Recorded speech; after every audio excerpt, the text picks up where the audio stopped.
যাদবপুরে ছাত্রীর রহস্য মৃত্যুতে এবার রিপোর্ট তলব করল জাতীয় মহিলা কমিশন। যাদবপুরের ঘটনায় শতপ্রণোদিত মামলা রুজু করেছে এনসিডব্লিউ। বিস্তারিত কথা বলবো, ঐশী মুখোপাধ্যায় প্রতিনিধি টেলিফোনে রয়েছে। ঐশী, এই রিপোর্ট তলব করে কি বিষয় জানতে চেয়েছে এনসিডব্লিউ? একেবারে দেখো, 7 দিনের মধ্যে রিপোর্ট তলব করা হয়েছে এবং ফরেনসিক রিপোর্ট, পোস্টমর্টম রিপোর্ট এবং কি ঘটনাক্রম ছিল তার সম্বন্ধে জানতেই কিন্তু একেবারে 7 দিনের মধ্যে রিপোর্ট তলব করেছে জাতীয় মহিলা কমিশন।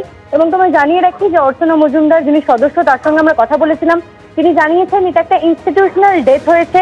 কি লুকোতে চাইছেন তারা বা কি সার্কামস্টান্সেস হলো যে এরকম একটি ছাত্রীকে তার বিশ্ববিদ্যালয়ের প্রাঙ্গণের ভিতরে মৃত্যুর সম্মুখীন হতে হলো, তাকে মারা যেতে হলো, এই বিষয়টাকে কেন্দ্র করে কিন্তু যখন চাঞ্চল্য ছড়িয়েছিল তারপরে কিন্তু দেখা গেল যে জাতীয় মহিলা কমিশন তারা সুমোটো কগনিজেন্স নিয়েছে এবং 7 দিনের মধ্যে তারা রিপোর্ট তলব করেছে। মূলত 2 জায়গায় তারা চিঠি দিয়েছে, বিশ্ববিদ্যালয় কর্তৃপক্ষকে এবং তার সঙ্গে কমিশনার অফ পুলিশকে কলকাতার, অর্থাৎ সিপিকে চিঠি দিয়েছেন এবং তার সঙ্গে যাদবপুর বিশ্ববিদ্যালয়ের যারা কর্তৃপক্ষ রয়েছেন তাদেরকে চিঠি দিয়ে ফরেনসিক রিপোর্ট এবং তার সঙ্গে পোস্টমর্টম রিপোর্ট তারা তলব করেছেন। এবং সদস্য অর্থাৎ অর্চনা মজুমদার আশ্বস্তও করেছেন যে কিছুদিনের মধ্যেই তিনি কিন্তু পরিবারের সঙ্গে সাক্ষাৎ করবেন এবং যাদবপুর বিশ্ববিদ্যালয়ে গিয়ে খোদ এই যে জায়গায় এই ঘটনাটি ঘটেছে সেই জায়গা সরেজমিনে খতিয়ে দেখে আসবেন।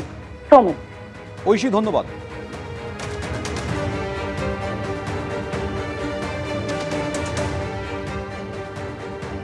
যাদবপুরে ছাত্রীর রহস্য মৃত্যুতে এবার রিপোর্ট তলব করল জাতীয় মহিলা কমিশন। যাদবপুরের ঘটনায় শতপ্রণোদিত মামলা রুজু করেছে এনসিডব্লিউ।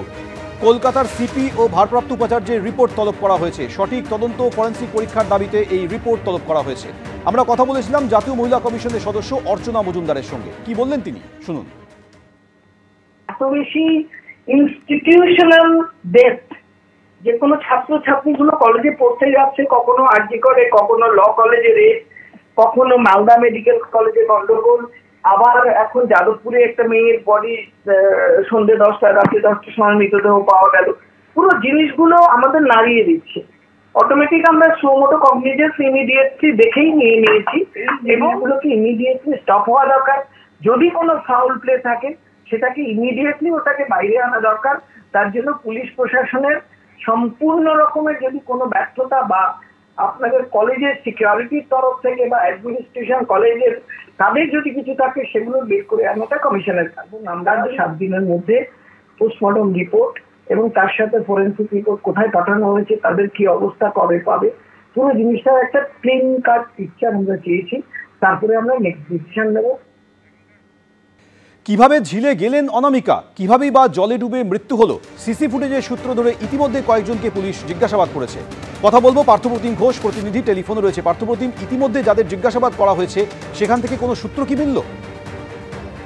দেখো, পুলিশ সূত্রে যে বিষয়টা জানতে পারছি আমরা, যাদবপুর বিশ্ববিদ্যালয়ের পড়ুয়ার মৃত্যুর ঘটনার পর পুলিশ ময়নাতদন্ত রিপোর্ট পেয়েছে এবং সেখানে উল্লেখ করে জলে ডুবে মৃত্যু। কিন্তু যে জায়গায় ধোঁয়াশা এবং যে ধোঁয়াশা কাটাতে চাইছেন তদন্তকারীরা, সেটা হচ্ছে জলে পড়লো কিভাবে অনামিকা। এবং সেই মতে কিন্তু ওই যে যাদবপুর বিশ্ববিদ্যালয়ের 4 নম্বর গেটের সামনে এটি অত্যাধুনিক সিসিটিভি ইনস্টল করা রয়েছে, যেখানে যে শৌচাগারের দিকে অনামিকা যাবে সেই দিকে রাস্তা সম্পূর্ণভাবে দেখা যাচ্ছে, যদিও ঝিল না ইন্ডিকেট করলেও।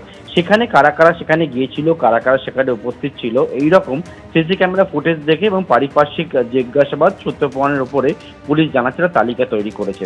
এবং সেই মতো আজকে যাদবপুর বিশ্ববিদ্যালয়ে 3 পড়ুয়াকে জিজ্ঞাসাবাদ করা হয়েছে অনামিকা কিভাবে জলে পড়লো পড়ুয়া সেই বিষয়টা ধোঁয়াশা কাটানোর জন্য। এবং 3 জনকে জিজ্ঞাসাবাদ করা হয়েছে, এদেরকে দেখে তারা কি দেখেছিল, তারা কিভাবে গোটা ঘটনা ঘটেছিল সেই বিষয়টা জানতে চাওয়া হয়েছে। অন্যদিকে আরো বেশ কয়েকজনকে কালকে কিন্তু ডাকা হয়েছে এবং পুলিশ সূত্রে যেটা জানতে পারছি যে তালিকা তৈরি করেছেন তাদেরকে ডেকেও তাদেরকেও জিজ্ঞাসাবাদ করতে চাইছেন তদন্তকারী আধিকারিকরা। তাদেরকে এক্সামিন করে গোটা বিষয়ে যে ধোঁয়াশা রয়েছে সেই ধোঁয়াশা কাটাতে চাইছেন তদন্তকারী আধিকারিকরা। তুমি জানো, একদিকে অটোপসি সার্জনরা যে ওপিনিয়ন দিয়েছেন এবং তার সঙ্গে এই পারিপার্শ্বিক তথ্য প্রমাণ মিলিয়ে দেখার জন্য কিন্তু তদন্তকারীরা জানাচ্ছেন এই তলব এবং জিজ্ঞাসাবাদ সেটা করা হচ্ছে। ধন্যবাদ।